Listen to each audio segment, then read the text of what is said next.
पीटा रोल के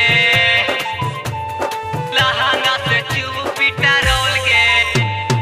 music director Dharmendra Raj. Recording by Sargam studio Bodhgaya. छौरी कहाँ से कर के नहीं होल गे छौरी कहाँ से कर के नहीं होल गे तोरा लहंगा से चुप पीटा रोल गे तोरा लहंगा से चुप पीटा रोल गे छोड़ी खोल देबो तोर सब बोल गे ना तो हमारा के देमी का भी बोल गे ना तो हमारा के देमी का भी बोल गे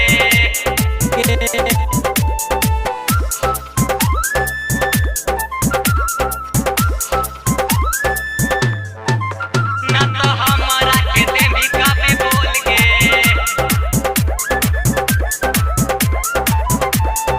रखवे तू कते दिन एकरा समारी छौड़ा सबके चले तो अब करे से गाड़ी रखवे तू कते दिन एकरा समारी छौड़ा सबके चले तो अब करे से गाड़ी तोरे चोलिया में लकवे गे रोल गे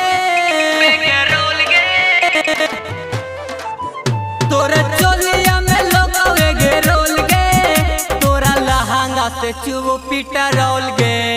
तोरा लहंगा से चुप पीटा रोल गे